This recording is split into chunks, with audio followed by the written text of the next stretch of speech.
तो will continue with next question. अगर आपको याद होगा तो लास्ट लेक्चर में, इन द लास्ट सेशन, हम लोगों ने एग्जाम्पल 9.1, 9.2 और 9.3 सॉल्व किया था, और ये examples they were related to Kirchhoff's voltage law. तो वापस से ये जो क्वेश्चन है ये related to Kirchhoff's voltage law है। तो will solve this question. This is practice problem number 10 from your text book.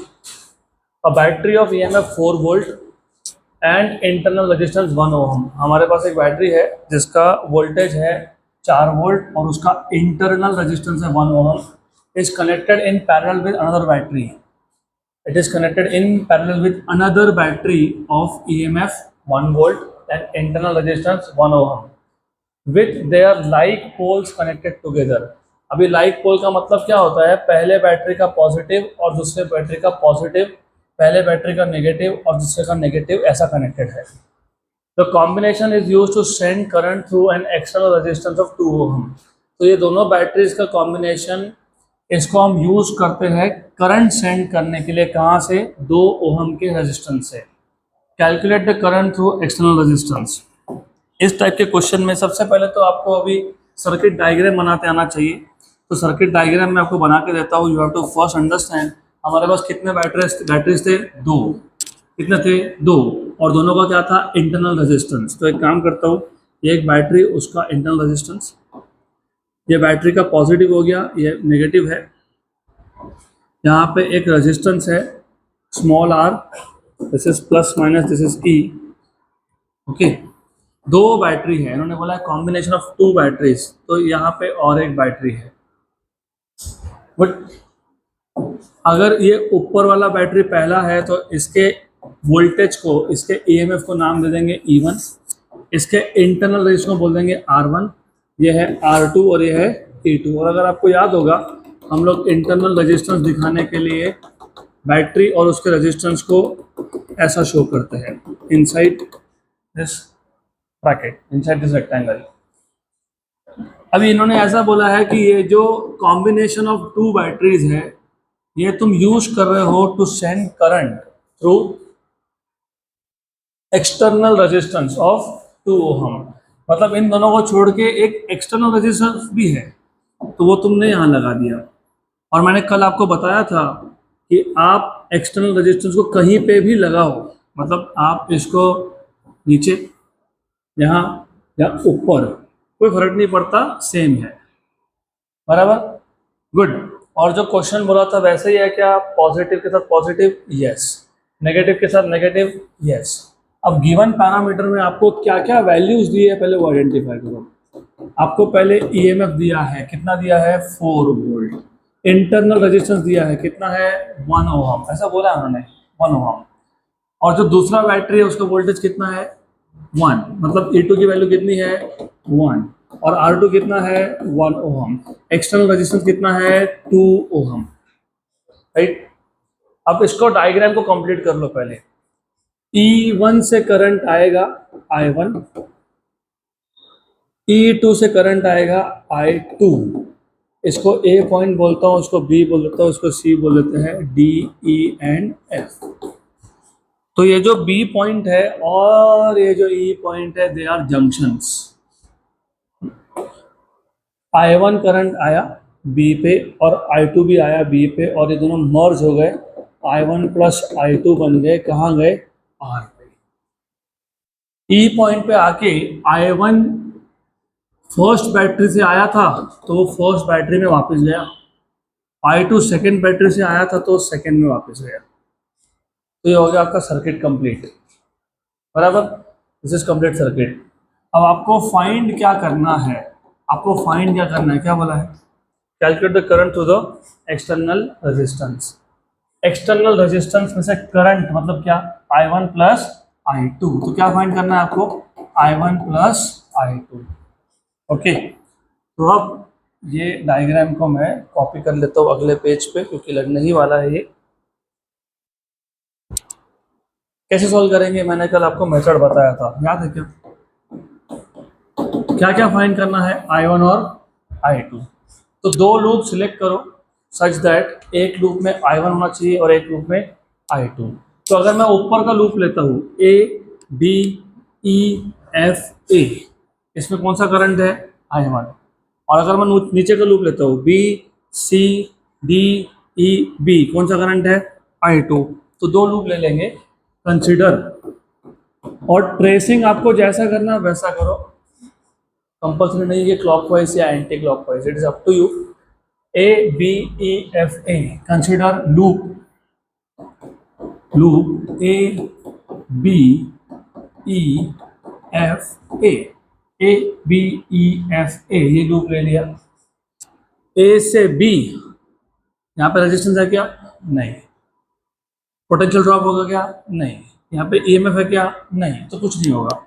B to ई जाते वक्त बीच में कौन है, रेजिस्टेंस, तो ड्रॉप होगा क्या, यस। और ड्रॉप क्या होता है, I1 plus I2 into are. लेकिन आपका जो ट्रेसिंग का डायरेक्शन है, आप कहाँ से कहाँ ट्रेस कर रहे हो, बी से ई, और करंट का डायरेक्शन भी क्या है, बी से ई, तो क्या लिखते हैं, minus. If the direction of tracing and conventional current is same, then the potential drop is taken to be negative. ये नेगेटिव आएगा। E to F कुछ है, नहीं, कुछ नहीं होगा। F to A में पहले कौन आया, R1, और करंट का डायरेक्शन और ट्रेसिंग का डायरेक्शन क्या है, सेम, तो क्या लिखेंगे, माइनस I1 R1। तुम ये जो बैटरी है इसको नेगेटिव से कहाँ जंप कर रहे हो, पॉजिटिव, तो क्या लिखेंगे, प्लस E1 इक्वल टू 0।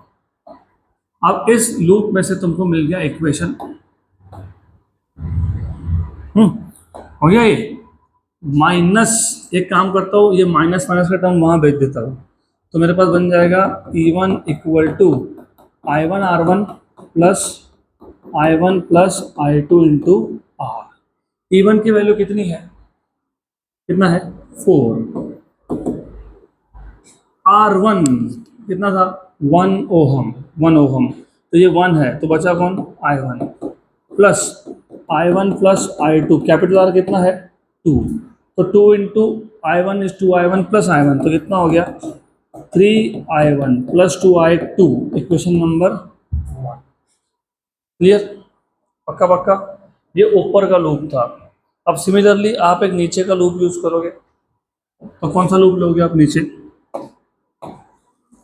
कौन सा लूप, कंसिडर, कौन सा loop, B C D E B, B C D E B, B to C कुछ है क्या, नथिंग, बराबर। सी टू डी जब आ रहे हो तो प्लस से कहा जा रहे हो, माइनस, तो क्या लिखेंगे, माइनस E2।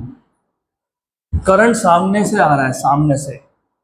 जब करंट अपोजिट डायरेक्शन से आए तो पोटेंशियल ड्रॉप क्या लेते हैं, पॉजिटिव। और पोटेंशियल ड्रॉप क्या होता है, करंट इनटू रेजिस्टेंस, करंट कितना है, I2, रेजिस्टेंस कितना है, R2, तो प्लस I2 R2। फिर D से E कुछ है क्या यहाँ पे, नहीं, छोड़ दो। फिर E to B, करंट कहाँ से आ रहा है, अपोजिट से, तो पोटेंशियल ड्रॉप क्या लिखोगे, plus I1 plus I2 into R equal to 0। हो गया, गुड। तो ये आ जाएगा E2 इक्वल टू, सिर्फ E2 को वहाँ भेजा, तो ये हो गया I2 R2 plus I1 plus I2 into R। Okay, तो E2 इक्वल टू, वैसे भाई तो थोड़े से शॉर्टकट्स भी दिमाग में रखना। मैं तुमको डायरेक्टली I1 I2 में इक्वेशन बना के दे रहा हूँ, तुम भी हाँ हाँ हाँ ओके ओके ओके। अरे देखो इधर कौन था, इधर कौन था, तो डायरेक्टली माइनस कर दिया तो तुम्हारा काम आसान हो जाता, होता ना आसान, क्योंकि फिर तुमको ये टर्म और ये टर्म डायरेक्ट सब्ट्रैक्ट हो जाती, तो ऐसा भी कर ही सकते हो। लेकिन पता है क्या प्रॉब्लम क्या होगा, पता है, इसमें कौन है, इसमें कौन है, तो फिर भी I1 I2 में ही इक्वेशन बनेगा, तो थोड़ा सा मैथ्स साथ में चाहिए। चलो E2 की वैल्यू बता दो, कितनी थी E2 की वैल्यू, 1 बोला है ना, 1 R2 कितना है, 1, तो ये आ जाएगा I1 प्लस I2 इंटू 2, तो 1 इक्वल टू 2I2 और I2 कितना, 3I2 और 2I1, इक्वेशन नंबर 2। ओके, अब ये इक्वेशन नंबर 2 और इक्वेशन नंबर 1, इसको सॉल्व करना पड़ेगा। इक्वेशन 1 क्या है? 3i1 plus 2i2, 3i1 plus 2i2 equal to क्या है? 4, और 2i1 plus 3i2 equal to क्या है? 1। इक्वेशन 1 था, इक्वेशन 2 था। इक्वेशन 1 को किससे मल्टीप्लाई करेंगे? 2 से, और इक्वेशन 2 किससे मल्टीप्लाई करेंगे? 3 से, और क्या कर देंगे? सब्ट्रैक्ट। 3 इंटू 2 6, 2 इंटू 2 4, और 4 इंटू 8 कितना? 6, कितना? 9, और कितना? कितना? 3, माइनस माइनस एंड माइनस, तो कितना आ गया ये? -5i2 इक्वल टू -5, सॉरी +5, तो i2 कितना आ गया? -1। तो दिया है क्या? -1 एम्पीयर। अच्छा, आपको तो i1 प्लस i2 पूछा है ना, आपको तो i1 प्लस i2 पूछा है। तो अब एक काम करो, i2 की वैल्यू कहीं भी सब्स्टिट्यूट कर दो, 1 या 2 में से। Therefore equation 1 becomes 3i1 plus 2i2, लेकिन i2 -1 है, इक्वल टू 4, -2 वहाँ जाके +2, तो 3i1 इक्वल टू 6, तो i1 इक्वल टू 2, कितना आ गया? 2। तो therefore i1 plus i2 2 minus 1, तो कितना आ गया? 1। आंसर क्या है? 1 है ना आंसर में? हो गया खत्म। अगला क्वेश्चन, सबका ध्यान यहाँ पे।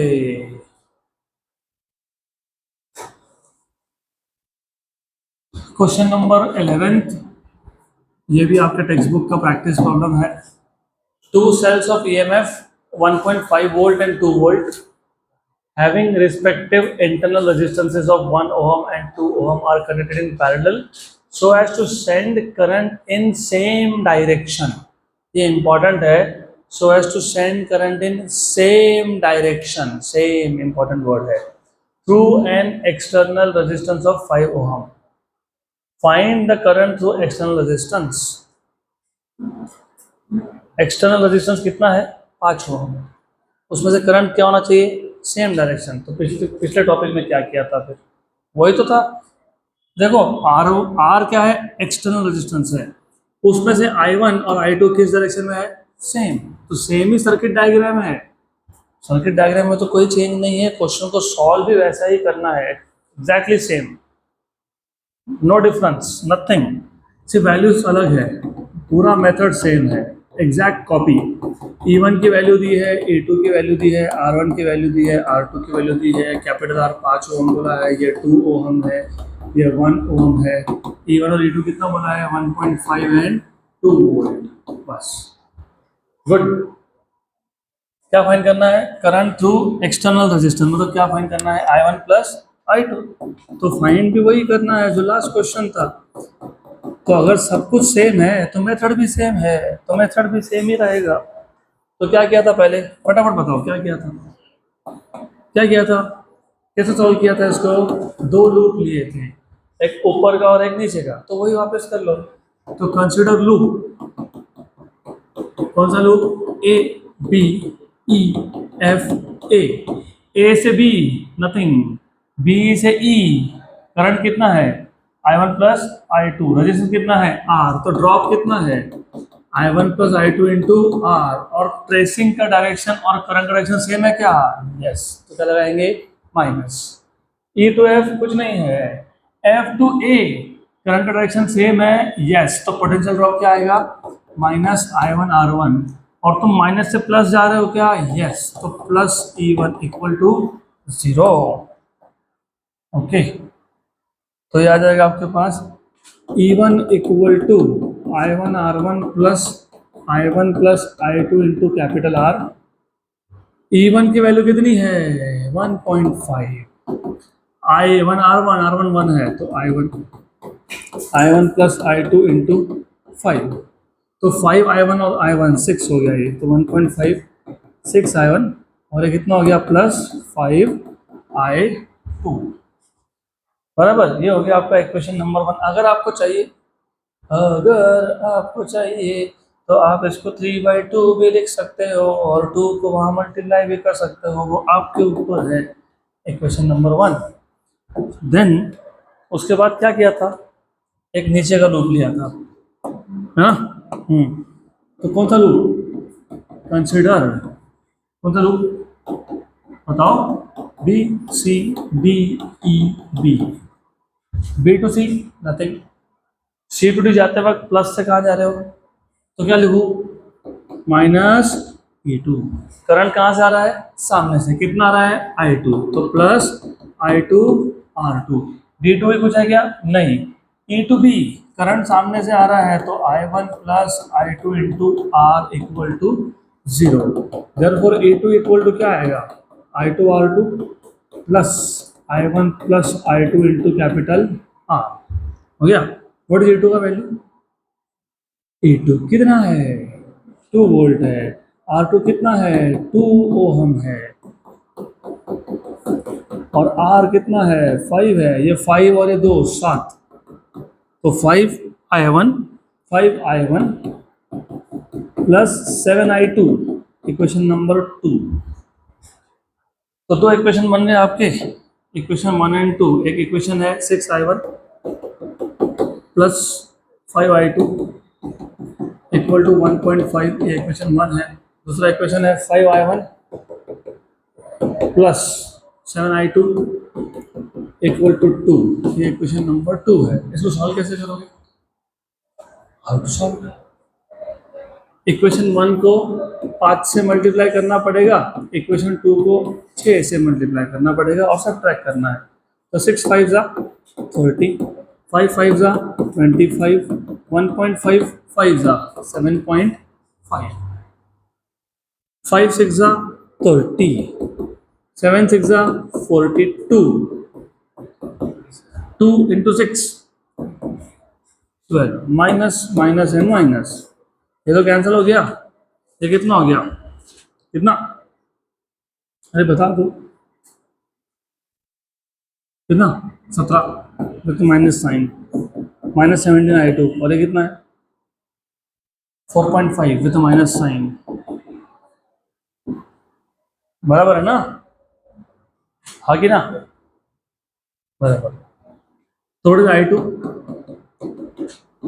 4.5/17, अभी I2 मिल गया तो I1 फाइंड कर लो। तो 5I1 प्लस 7I2 मतलब 4.5/17 equal to 2।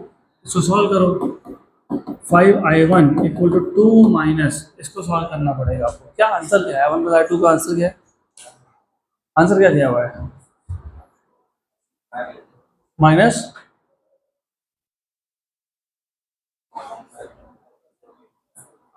5 point something, minus, हाँ ठीक है ना, 5 बाय अच्छा, मतलब फ्रैक्शन में नहीं दिया हुआ,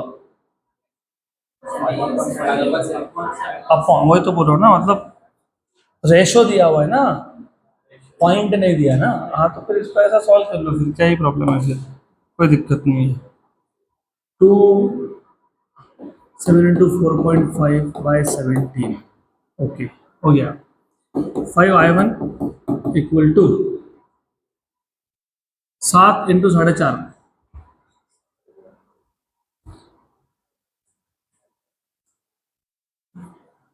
अरे बाप रे, 7 इंटू 4 28, 7 इंटू आधा 3.5, 28 से 3.5 31.5, 31.5, 17 टू जा 34 minus 31.5 divide by 17, 5I1 equal to कितना है, ये कितना है 2.5, कितना है 2.5, 1 जार कितना है 2 जार, है ना। तो I1 कितना आ गया, कितना आ गया I1 बताओ, कितना आ गया 1/34। इसको भी लिखूँ क्या मैं, 9/34 चलता है ना, क्योंकि 4.5 क्या होता है 9/2 होता है, तो बराबर है क्या, यस। तो I1 प्लस I2 कितना हो गया, 9/34 प्लस 1/34 मतलब 10/34 मतलब 5/17 आ गया आंसर।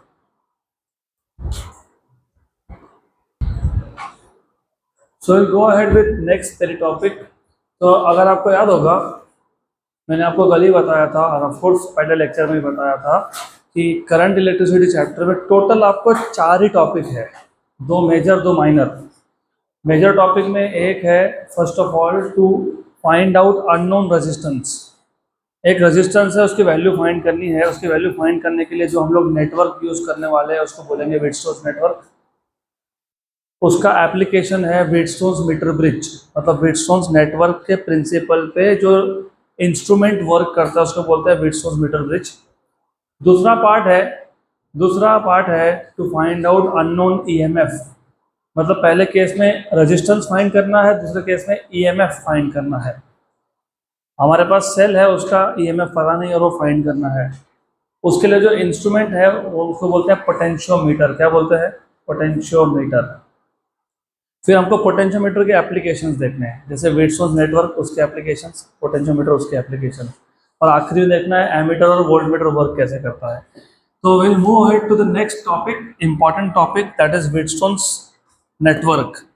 अब ये व्हीटस्टोन्स नेटवर्क बहुत अच्छे से समझ लो, क्योंकि अगला टॉपिक ये पता होगा तो अगला समझेगा, क्योंकि अगला टॉपिक इसके ऊपर ही बेस्ड है। सबसे पहले व्हीटस्टोन्स नेटवर्क होता क्या है, दिखता कैसे, वो देख लेंगे। तो इट कंसिस्ट ऑफ 4 रेजिस्टेंसेस। इसमें होते हैं 4 रेजिस्टेंसेस। मैं बताता हूँ कौन से 4, ये मैं ऐसे ही ड्रॉ कर रहा हूँ। It consist of 4 resistances which are arranged such that they make a quadrilateral। तो यहाँ पे 4 रेजिस्टेंसेस हैं, उनको हमने ऐसा अरेंज किया है so that they make a quadrilateral.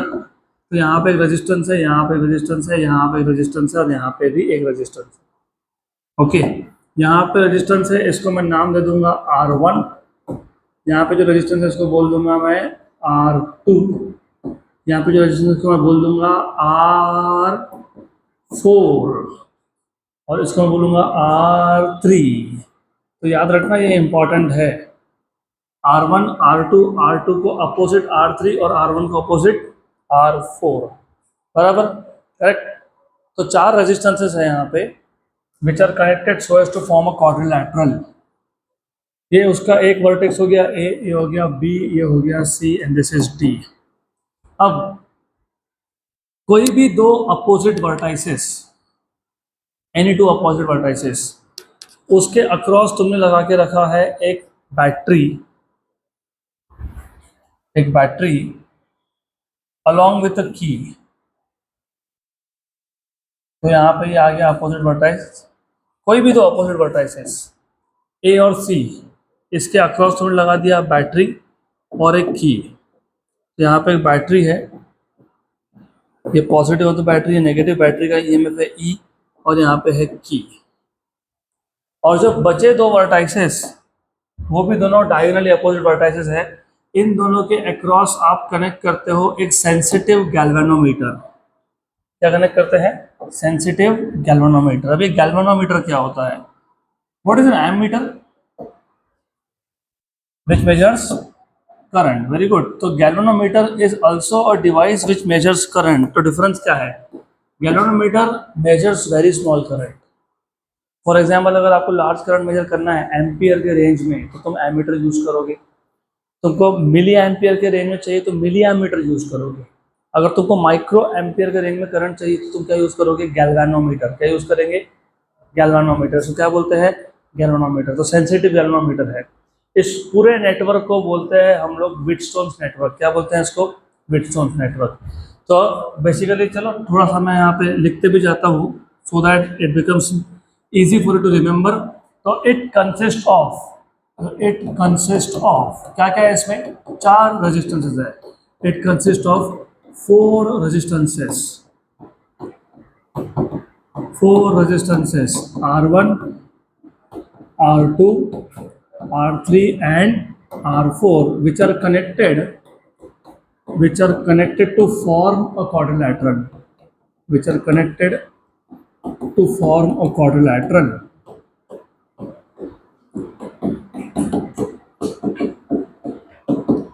फिर इस क्वाड्रिलेटरल के कोई भी दो अपोजिट वर्टेक्स के अक्रॉस क्या लगाया तुमने, बैटरी एंड अ की, कोई भी दो ए सी या फिर बी डी चलता है। अगर तुम बी और डी के अक्रॉस बैटरी लगाते तो ए और सी के अक्रॉस क्या लगाते, गैल्वेनोमीटर, राइट। तो अ बैटरी एंड अ की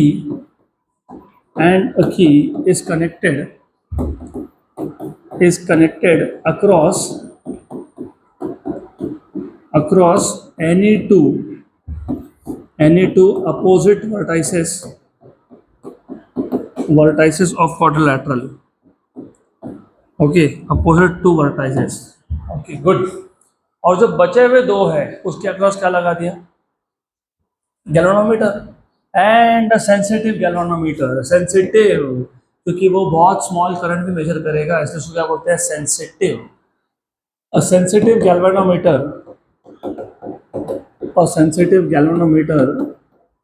is connected across remaining two vertices.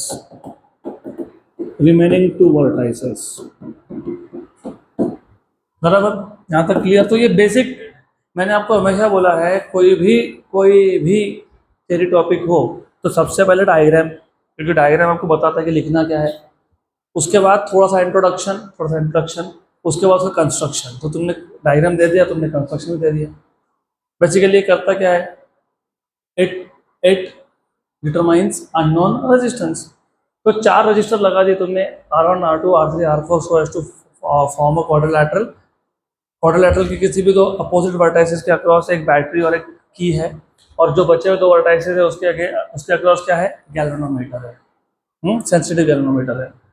ये तो हो गया बेसिक कंस्ट्रक्शन। अब इफ यू रिमेंबर, ये जरूरी है याद होना, किसी भी दो जंक्शन के बीच में जो इलेक्ट्रिकल नेटवर्क का पार्ट आता है उसको क्या बोलते हो, what is the part between two junctions called as branch. क्या बोला था उसको हमने, ब्रांच। तो इफ यू सी, ये जो लोअर ब्रांच है एडीसी, इसमें ऐसा एक अगर पॉइंट है डी, और जो अपर ब्रांच है एबीसी, इसमें से एक ऐसा पॉइंट है B, so that the potential at D and potential at B are same, right. तो याद रखना, if there is a point D along branch ADC such that the potential at D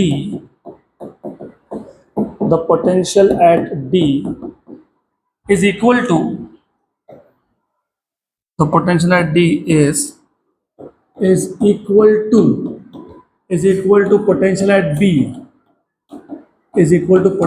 at B along branch ABC, then मतलब basically ऐसा है ना, मैं ऐसा तुमको बोल रहा हूँ कि D का पोटेंशियल और B का पोटेंशियल क्या है, सेम है। क्या है, सेम है। थोड़ा ध्यान देना, क्योंकि इधर तुमने ध्यान नहीं दिया तो आने वाला कम से कम 2 दिन 2 लेक्चर तुमको कुछ नहीं समझ में आएगा। अगर ए डी सी ब्रांच के अक्रॉस अलोंग एक पॉइंट है D, इसका पोटेंशियल और ए बी सी में जो बी पॉइंट है इसका पोटेंशियल अगर सेम है तो गैल्वेनोमीटर से करंट पास नहीं होगा। मतलब गैल्वेनोमीटर में करंट कितना है, 0। तो then current through galvanometer is 0,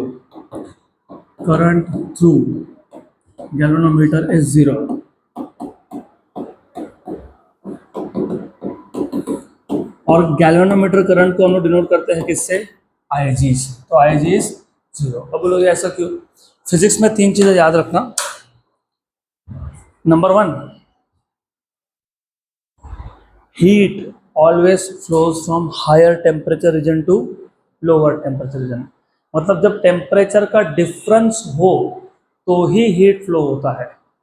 अगर 2 पॉइंट पे टेम्परेचर सेम हो तो हीट फ्लो होगा क्या, नहीं होगा ना। Number 2, wind always flows, wind हवा always flows from higher pressure to lower pressure. अगर प्रेशर का डिफरेंस नहीं हो तो विंड फ्लो होगा क्या? नहीं। And current always flows from higher potential to lower potential, मतलब एक पॉइंट हायर पोटेंशियल पे होना चाहिए, एक पॉइंट लोअर पोटेंशियल पे होना चाहिए, तब जाके करंट हायर पोटेंशियल से कहाँ आएगा? Lower potential. अगर दो पॉइंट पे पोटेंशियल सेम है तो करंट फ्लो होगा क्या? नहीं होगा। तो हम वही तो बोल रहे हैं कि अगर बी और डी पॉइंट का पोटेंशियल सेम हो गया तो करंट फ्लो होगा क्या? होगा क्या? नहीं। बराबर, पूरे सर्किट में फ्लो होगा लेकिन गैल्वेनोमीटर से फ्लो नहीं होगा। बराबर, यहाँ तक क्लियर? राइट। इस कंडीशन को बोलते हैं बैलेंस्ड कंडीशन। क्या बोलते हैं? Balanced condition. राइट। तो if current IG is zero, मतलब that is potential at B equal to potential at D, then the network is said to be balanced. क्या बोलते हैं इसको? The network is said to be balanced. The network is said to be balanced. और अगर network balanced है तो under this condition कौन सा कंडीशन? नेटवर्क क्या होना चाहिए? बैलेंस्ड, मतलब पोटेंशियल एट बी और पोटेंशियल डी क्या होना चाहिए? सेम, मतलब करंट टू गैल्वेनोमीटर क्या होना चाहिए? जीरो। तो उस कंडीशन में तुम लिख सकते हो R1/R2 इक्वल टू R3/R4। हाँ, हम प्रूव करेंगे हम लोग। पर यहाँ तक क्लियर है क्या? पक्का पक्का? श्योर? व्हीटस्टोन नेटवर्क में 4 रेजिस्टेंसेस थे जो तुमने क्वाड्रिलेटरल के शेप में कनेक्ट किया। कोई भी दो डायगोनली अपोजिट पॉइंट्स के अक्रॉस तुमने बैटरी और की लगा दी, बचे हुए दो के अक्रॉस तुमने गैल्वेनोमीटर लगाया। अगर बी और डी का पोटेंशियल सेम हुआ तो गैल्वेनोमीटर से करंट जाएगा नहीं, उसको तुम बोलते हो बैलेंस्ड कंडीशन। और बैलेंस्ड कंडीशन में क्या इक्वेशन मिलता है? R1/R2 equal to R3/R4। अब इसको प्रूव करेंगे कि ऐसा ही होता है। करते हैं, सिंपल है, विल प्रूव इट। तो इसको प्रूव करते हैं। देखो, इसको प्रूव करने के लिए ना एक काम करो। अभी मैंने क्या बोला कि बैलेंस कंडीशन में करंट सिर्फ किसमें से पास नहीं हो रहा? गैल्वेनोमीटर। बाकी सर्किट में करंट है। तो यहां से करंट निकला था I, वो जंक्शन पे आया और जंक्शन पे इस I करंट के दो टुकड़े हो गए, एक गया I1 थ्रू R1 और एक गया I2 थ्रू R2। तो जो मैं यूज कर रहा हूँ लिख देता हूँ। Let I be the total current,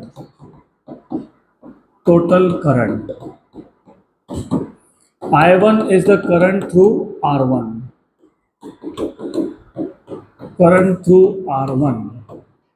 right? I2 is the current through R3।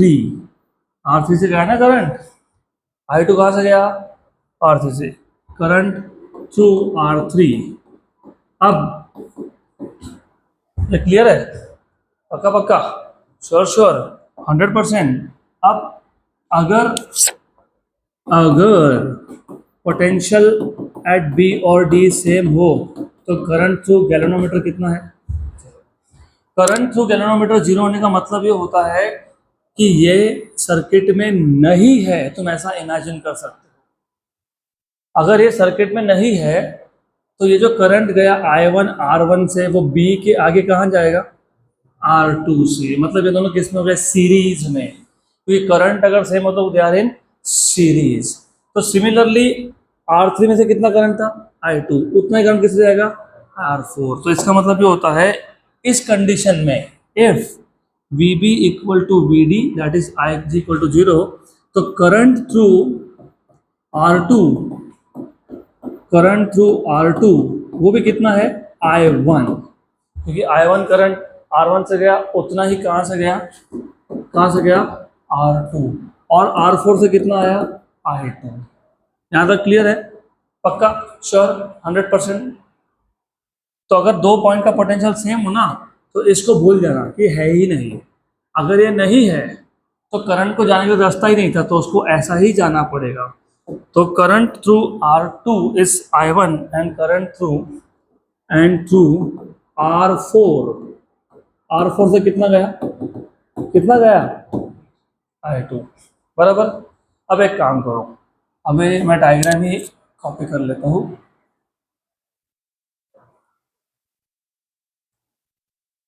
अब ऐसा करो, दो लूप इमेजिन कर लो, ए बी जी डी ए और एक सी बी जी डी सी। तो मैं पहला लूप लेता हूँ, कंसिडर कंसिडर लूप, कौन सा loop, A B G D A D A, right. अब इस पे तुम किरचॉफ वोल्टेज लॉ लगाओ, किरचॉफ वोल्टेज लॉ।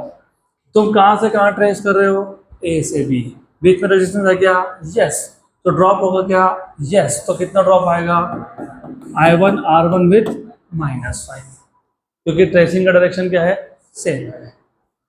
यहाँ से करंट गया था क्या, नहीं, मतलब ये सर्किट में है क्या, नहीं, तो यहाँ पे ड्रॉप होगा क्या, नहीं, तो अभी कहाँ से कहाँ जाओगे, सी डी से ए, करंट सामने से आ रहा है ना, तो ड्रॉप क्या होगा, I2 R3 equal to 0, therefore I1 R1 equal to I2 R3, equation number 1।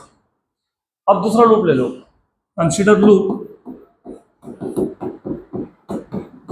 Consider loop C B G D C, C B G D C, C से बी, सी से बी करंट सामने से आ रहा है, तो पोटेंशियल ड्रॉप पॉजिटिव की negative, क्या लिखेंगे, +I1 R2। ये सर्किट में है क्या, नहीं। अब डी से सी जाते वक्त negative -I2 R4 equal to 0, मतलब I1 R2 इक्वल टू क्या आ गया, I2 R4, इक्वेशन नंबर 2। अब इक्वेशन 1 और 2 को डिवाइड कर दो, तो dividing equation number 1 by equation number 2, तो मिल जाएगा आपको I1 R1 upon I1 R2, है ना, I1 R1 upon I1 R2 equal to I2 R3 upon I2 R4, I2 R4, सही है, कैंसल कैंसल कैंसल कैंसल, तो क्या आ गया, R1 by R2 equal to R3 by R4, hence proof हो गया, शो, पक्का पक्का, राइट, करेक्ट। मैं वापस एक बार रिपीट कर देता हूँ, बहुत सिंपल टॉपिक है, इसलिए मैंने बोला था कि चैप्टर ही बहुत सिंपल है। तो इसमें आपको ज़्यादा, सभी सिंपल है, there is nothing called as difficult, वो आपका माइंडसेट है। What is Wheatstone's network, it consist of 4 resistances R1 R2 R3 and R4 connected in such a way as to form a quadrilateral. A battery and a key is connected across any two opposite vertices A और C, और जो बचे हुए 2 vertices है उसके across क्या लगाया तुमने, सेंसिटिव गैल्वेनोमीटर। अब अगर ADC और ABC, इनमें 2 ऐसे पॉइंट है D एंड B जिनका पोटेंशियल सेम है, तो करंट टू गैल्वेनोमीटर कितना होगा, 0, तो IG 0। यहाँ तक क्लियर, बाकी पूरे सर्किट में करंट है, वहाँ नहीं है। इसको बोलते हैं बैलेंस्ड कंडीशन, और बैलेंसिंग कंडीशन में मतलब जब नेटवर्क बैलेंस्ड हो तो उस केस में R1 by R2 equal to क्या मिलता है, R3 बाय R4। अब ये प्रूव करने के लिए हमने क्या किया, हमने पूरे सर्किट में करंट ले लिया I, वो करंट आ गया जंक्शन पे A पे, I1 गया R1 से, I2 गया R3 से, और क्योंकि ये G काम का नहीं है, क्योंकि ये पोटेंशियल सेम थे B और D के, तो R2 से भी कितना करंट है, I1, और R4 से कितना है, I2। फिर हमने 2 लूप लिए, A B G D A और C B G D C, इन दोनों पे क्या अप्लाई किया, किरचॉफ्स वोल्टेज लॉ। तो पहले लूप से मिला हमको I1 R1 equal to I2 R3, दूसरे से मिला I1 R2 equal to I2 R4, दोनों को डिवाइड कर दिया, तो क्या मिल गया, R1 by R2 equal to R3 by R4। Clear यहाँ तक। अब व्हीटस्टोन्स नेटवर्क ये एक कॉन्सेप्ट है, इसका जो प्रैक्टिकल एप्लीकेशन है, मतलब इसका जो प्रिंसिपल तुम जिस इंस्ट्रूमेंट में अप्लाई करोगे उसको बोलते हैं व्हीटस्टोन्स मीटर ब्रिज। क्या बोलते हैं, व्हीटस्टोन्स मीटर ब्रिज। ओके, अब हमारे पास टाइम तो है नहीं उतना, तो मीटर ब्रिज कल चालू करेंगे।